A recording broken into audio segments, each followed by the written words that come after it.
Going to be looking at Hebrews chapter 2. Does everybody have a book? Does anyone need a book? I have a couple of extras here.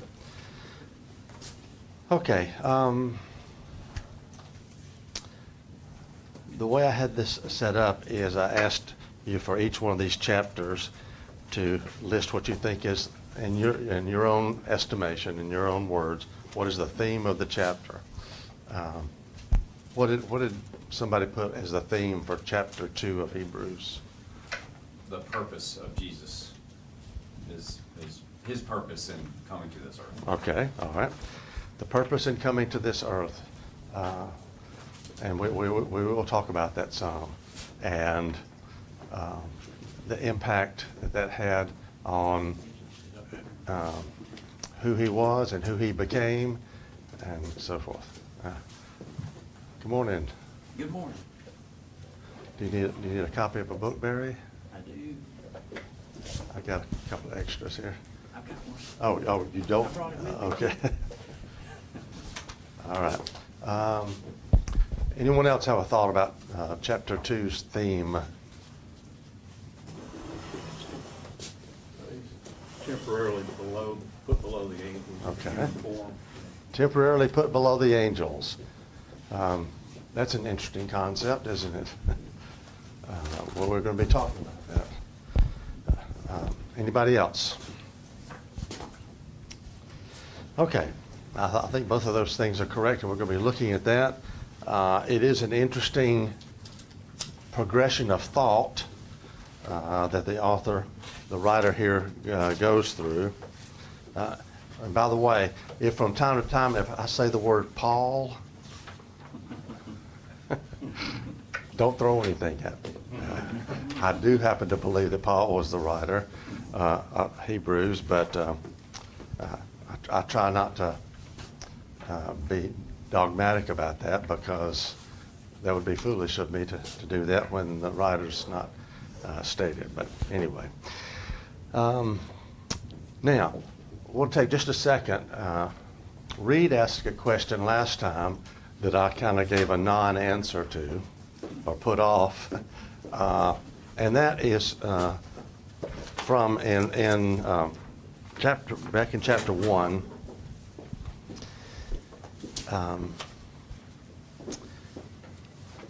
In verse 3, he talks about some incredible things that characterize the Son. The radiance of God's glory, the exact representation of his image, and so on and so forth. And then in verse 4 it says, having become as much superior to angels as the name he has inherited is more excellent than theirs. And the question, if I remember correctly, Reed, correct me if I'm wrong, is when he says having become as much superior to angels, does that represent a sequence of events or a time period for when he says having become?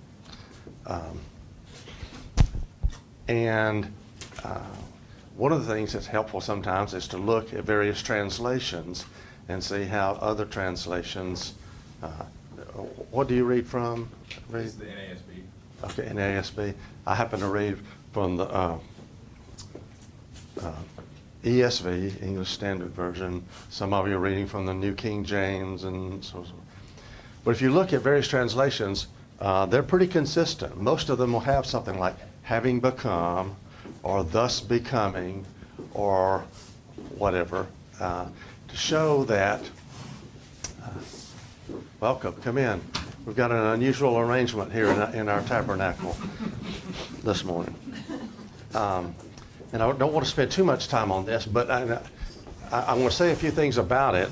And then I think as we get further into the lesson today in chapter 2, we'll see that I believe the short answer, Reed, my short answer to your question is yes, it represents a sequence of things and time periods. And my belief of that, it will become more evident as we go along. But I believe what he's saying in the first part of chapter 1 He talks about what God did in the past, how he spoke, how he speaks through his Son. So it says, through whom he created the worlds. And then he starts in verse 3 talking about all these things that characterize the Son. And for example, when he says, he upholds the universe by the word of his power. He didn't say he upheld the universe by the word of his power. He said he upholds it. So when this was written, this was an ongoing thing that the Son, being who he was and is and will be, all these things characterize him not only from the fact that he was involved in creation, but he even at that time, at least 4,000 years later, was characterized as a representation of the Father. He upholds the universe by the word of his power and so forth. And when he says, after making purification for sins, he sat down at the right hand of the Majesty on high. Now that's a physical event, is it not? Jesus made purification for sins on the cross of Calvary. Having done that, then he did what? Sat down at the right hand. He's exalted, incredibly exalted. We've talked about him sitting down. His work in that respect was completed. Then he says, has sat down, having become as much superior to angels as the name he has inherited is more excellent than theirs. And I believe what he's saying is, and we're going to get into this again in chapter 2, there was a time period when Jesus left his place with the Father, took upon himself the form of a servant, became flesh, and we'll talk about that he's going to be made for a little while lower than the angels to do certain things. And the certain things that he's going to be doing is going back to chapter 1 and verse 3. After making purification for sins. That's what he came to do, is it not? And then after he did that, then it can be said truly of him in an even more spectacular way that he's way above the angels, having become as superior to them as a name, and we talked about that name, the Son, is superior to the angels. And then he does all the contrasts in chapter 1. To which of the angels did he ever say this and this and this? Yes, sir. Well, my source of the question, I'm sure we will get into chapter 2 today, is like, regarding his becoming flesh, how serious of a circumstance was that? Was there any risk in his becoming flesh? And it seems to me, if we say there was no risk, we denigrate the legitimacy of his being tempted. He was tempted in the wilderness. Was that a legitimate temptation? I think it was. If it was, and the fact that it was means that there was a lot on the line. And yes. He could have sinned, and he could have rebelled. That's right. Maybe. I mean, that's what I make of, he was God. He was made for a little while lower. Now he's been exalted again. In that period when he was made a little while lower was a very serious situation. Everything was on the line. It was. And it had eternal consequences. I think you're right. And as an example of that, and you mentioned about, for example, him being tempted, if there was no risk, why would the devil even bother to tempt him? If the devil knew full well that there's no risk that this man, Jesus of Nazareth, would sin, he wouldn't have even wasted his time doing the temptations. But he was tempted at all points like as we are, yet without sin. We'll see that later on as we go through Hebrews some more. Okay, we're going to look at that some more as we go along. Now, chapter 2 begins with what word? Therefore. All right. And when you see that word, you have to understand what it's there for, right? And you've heard that in a sermon, I bet you. So the therefore is transitioning from what has he said in chapter 1 that he's going to transition into in chapter 2. what all has he said in chapter 1 that makes him then say, therefore? His superiority over angels. Right. Everything that he is, the fact that the Father, I'm sorry, this is just my peripheral vision. You see. The Father speaking through him, and he's superior to angels in everything that he did. Now, and we might say, okay, on the basis of all that, then what? Now, before we get to the then what, we're actually going to begin today's lesson with not question number 1, but question number 3. Because we've been leading up to this for a couple of weeks now.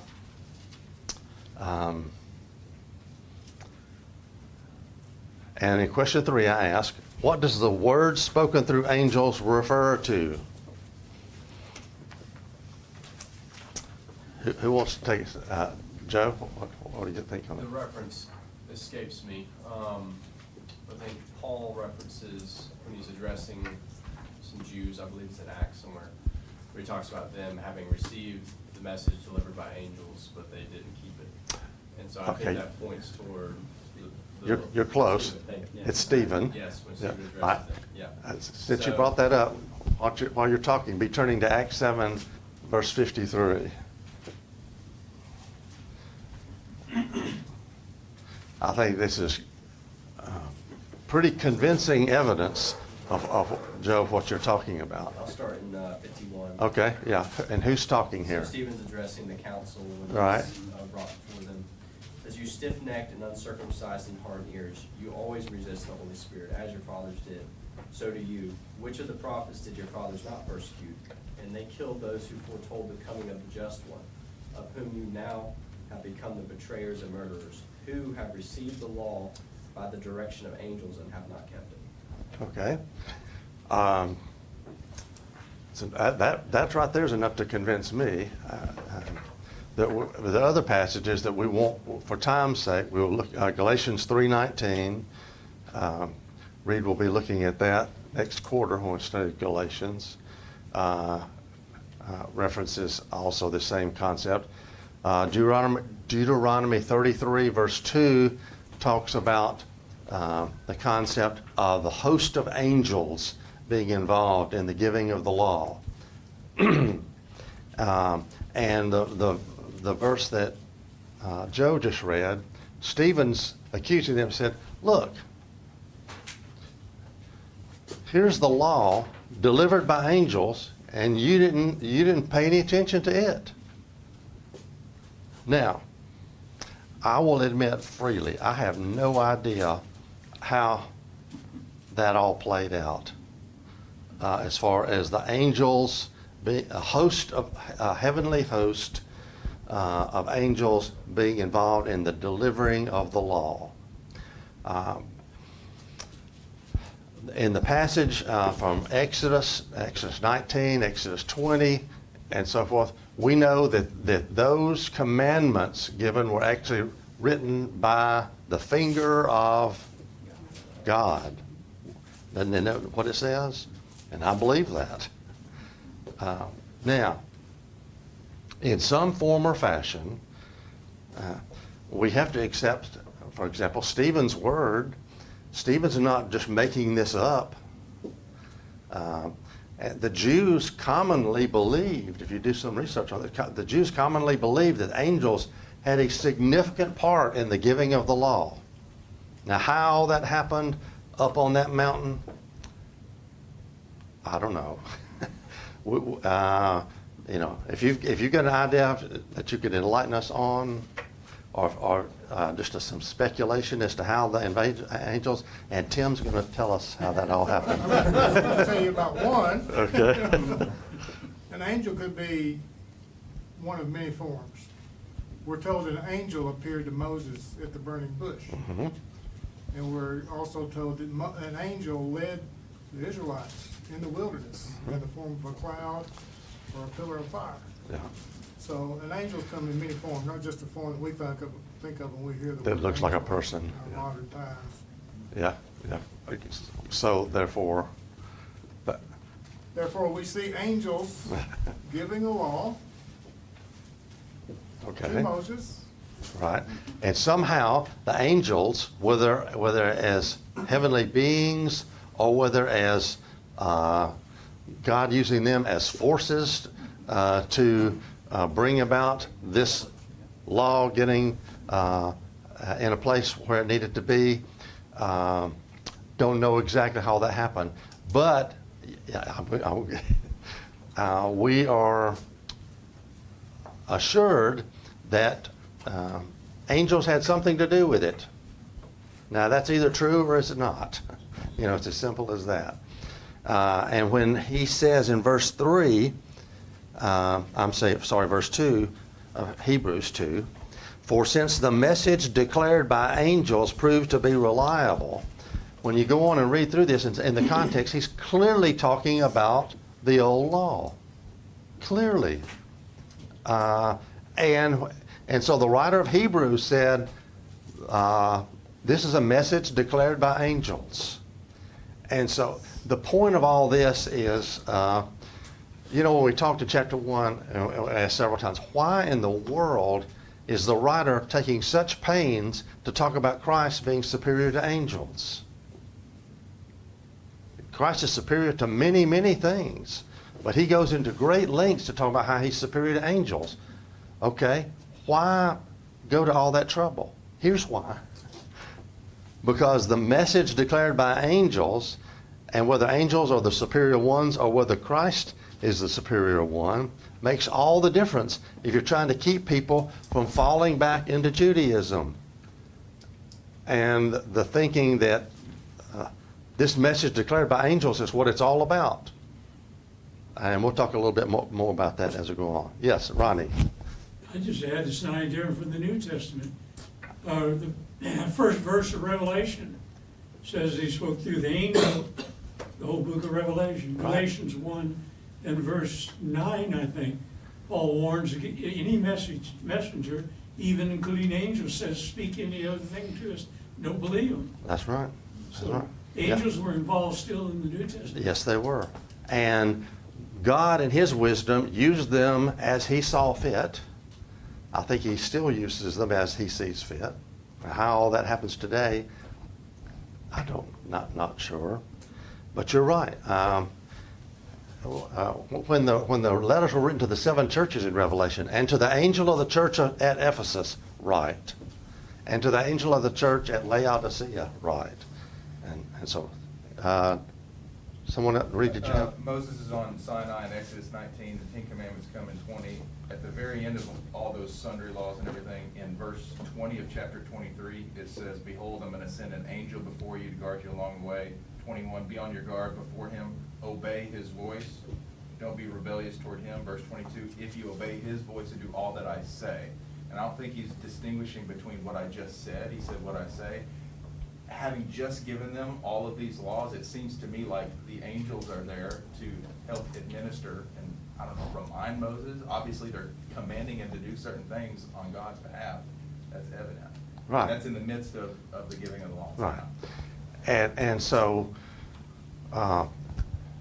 what he's going to be talking about so many times in Hebrews is things under the old law, how they worked, what they were meant to be for then and for later on. Were they meant to be permanent and forever? And of course he's going to say, no, they were not.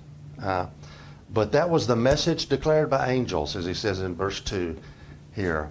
And so that's why he, in my humble opinion, that's why it takes so much time to talk about Christ being superior to angels. And we'll talk about that a little bit more as we go along.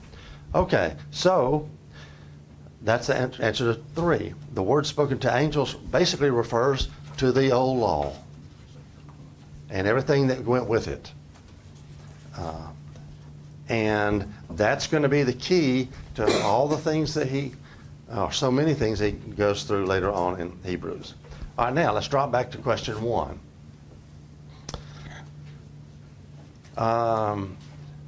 remember, he starts off the chapter with the word therefore. Therefore, and he says, what is the writer concerned about in verse 1 is what I asked. What is he concerned about?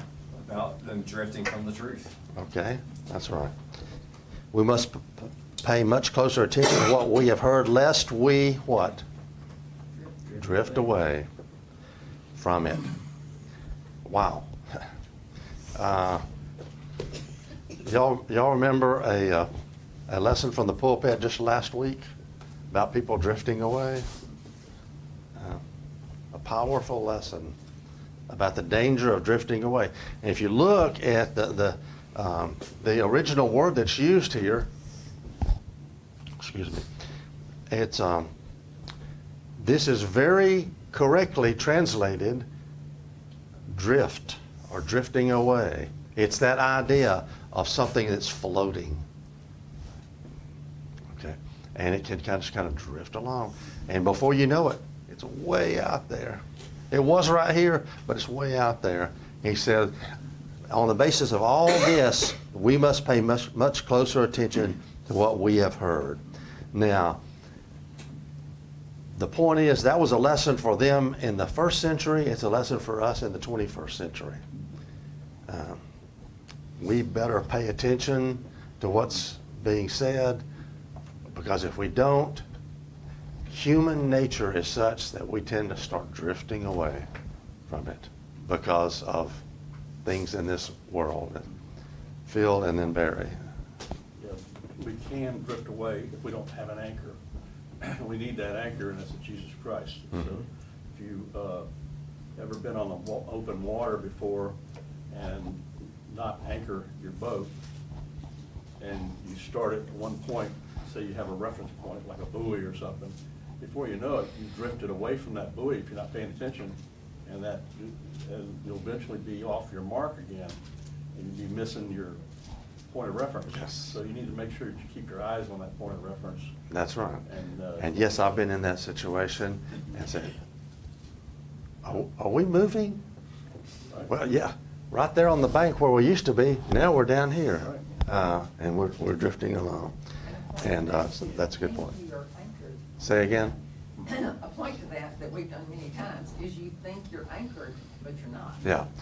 Well, that's, the song we say, will your anchor hold when the storms of life?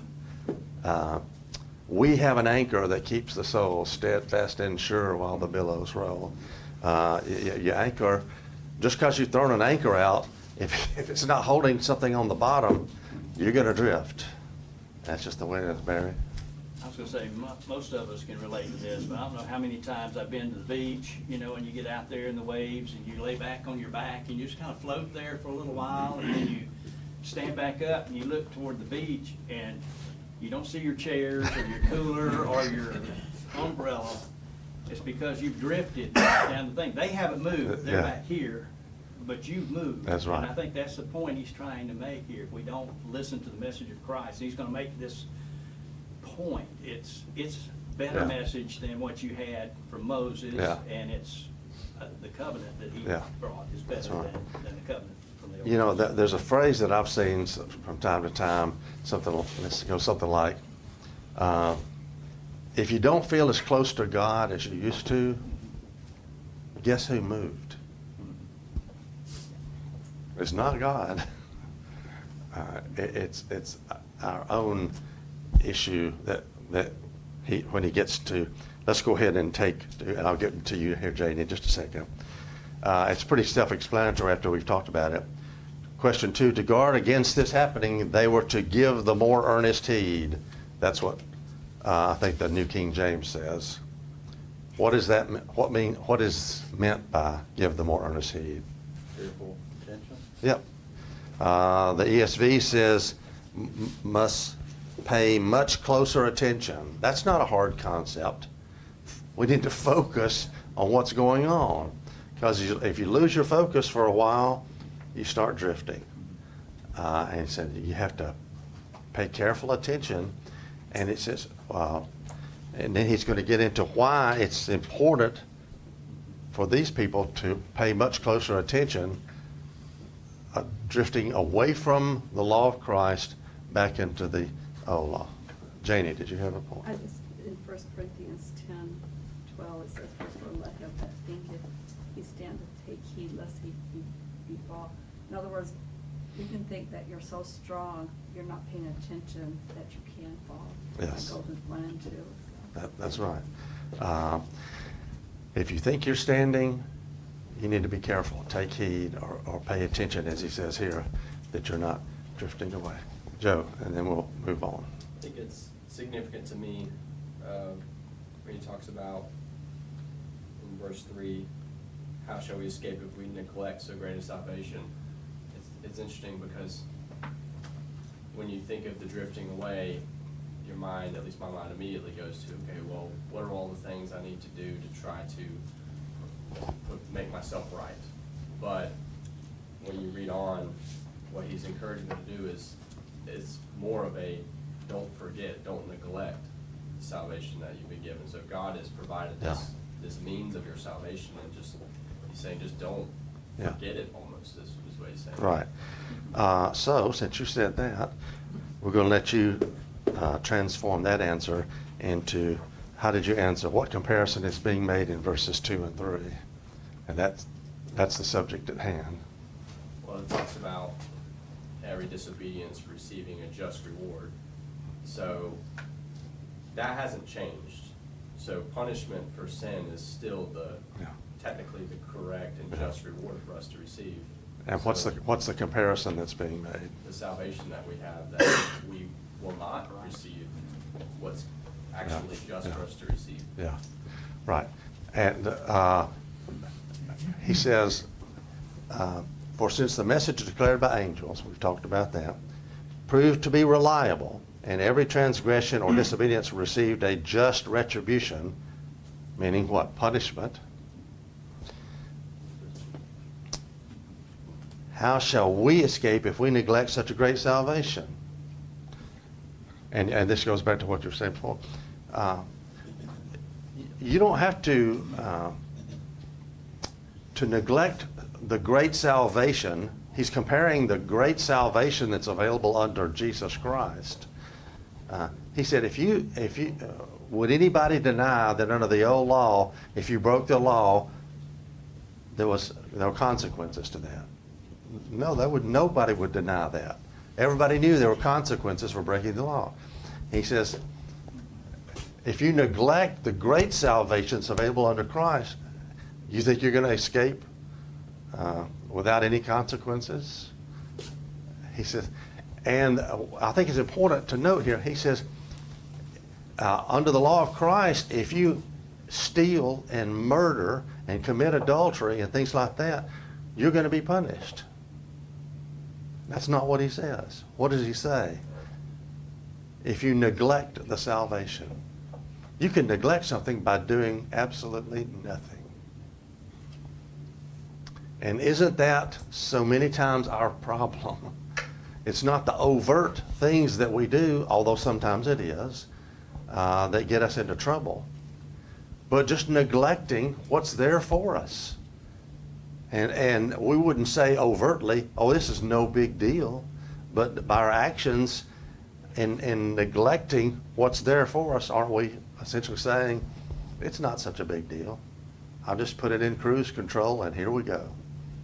We drift along. Any other thoughts on that? Yes, Tim. This was a fleshly law. The people they lived in shadows of what was to come. Things were very dim to them, and yet God expected them to obey. That's in right. light of the cross, what could he possibly expect of us? That's right. It's any less than what he expected of them. Do you think he demanded obedience from them, but does not demand obedience from us? Well, we're fooling ourselves if we. Yes, it's a great salvation, but it still involves obedience, and we'll talk about that. And as you said, as we go through Hebrews, we're going to be talking about these shadows that are involved. Let's look at number 5. Number 5 has a typo in it. You probably noticed. I've just had the second printing of some of these books, and I've corrected the typo. It's supposed to say, how did God bear witness to the message of salvation? And what's the answer to that? Miracles, signs and wonders. Yeah, yeah, that's right.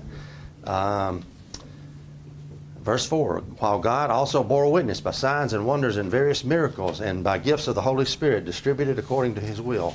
Now, we could talk for a long, long time about signs and wonders and various miracles and how they're distributed and so forth, but we're not going to.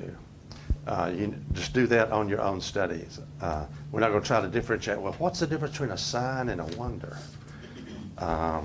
That's not the point of this study. If you look, Mark 16:20, we won't take time to look, Mark 16:20 and John 20:30-31. You remember that verse that we've heard so many times? And many other signs truly did Jesus in the presence of his disciples, which are not written in this book, but these are written that you may believe. And Mark 16:20 is that Mark closes out his gospel account saying a very similar thing. They were also meant to reveal God's word and Yes. to confirm it. But they revealed it and they confirmed it. That's correct. And so all these wonderful miracles that were done showed that what was being said by the Lord himself or by his chosen apostles was in fact true. And that confirmed the word. As he says, he confirmed the word by the signs which followed. All right, let's look at number 6. A little bit different thought here. Verses 9, I said, see verses 9 and 14 and 15. How did Jesus put the world in subjection? For example, he says in verse 5, now it was not to angels that God subjected the world to come, of which we are speaking. It has been testified somewhere, what is man that you are mindful of him? And it's a quote from Psalm 8, the 8th Psalm. Verse 7, you made him a little while lower than the angels. You have crowned him with glory and honor, putting everything in subjection under his feet. Who is he talking about there in Psalm 8, do you think? Sometimes, to me, it seemed like he was talking about Jesus, but I believe he's talking about man. Okay. Yes and yes. I believe, and as many prophecies were, especially from Psalms, I think he's talking in general about mankind, but the more he talks, the more specific I think he becomes to about one specific person from mankind. You've made him a little while lower than the angels. You have crowned him with glory and honor, putting everything in subjection unto his feet. Now, in putting everything in subjection to him, he left nothing outside his control.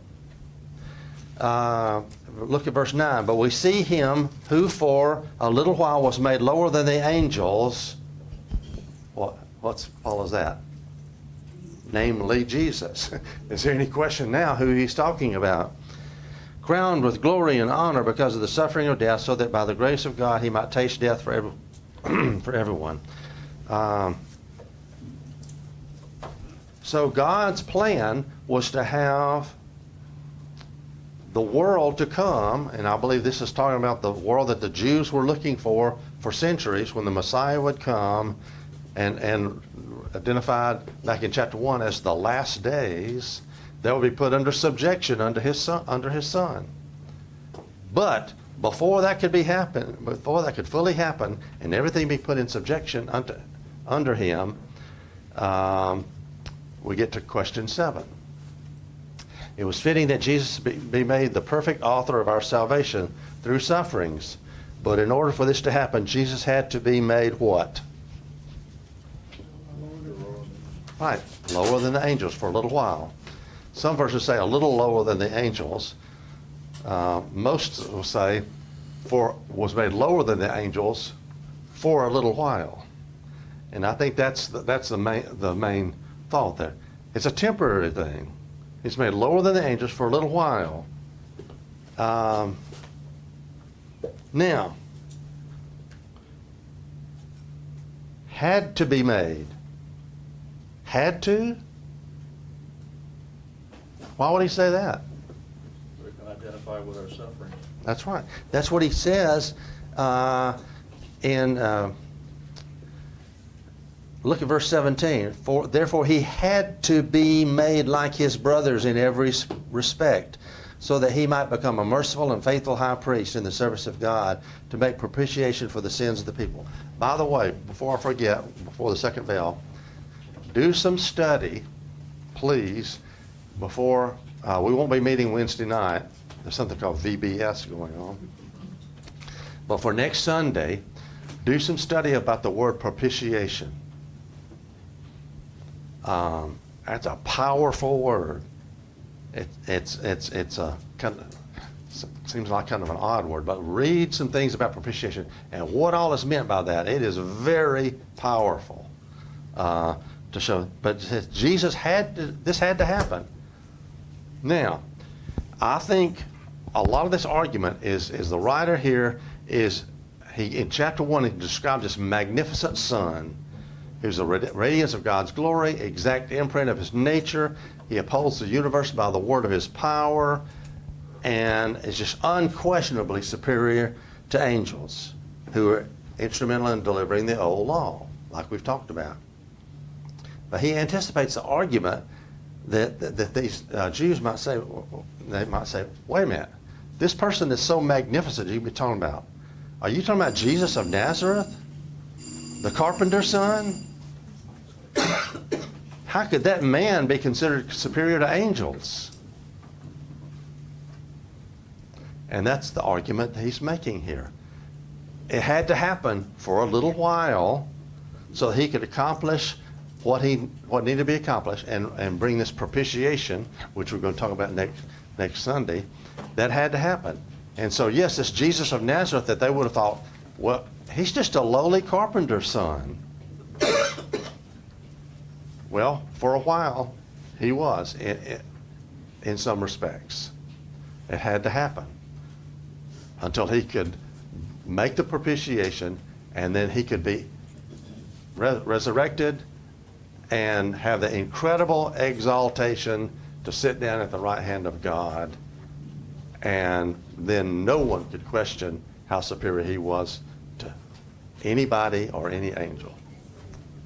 Thank you for your time, and we'll pick up there next Sunday.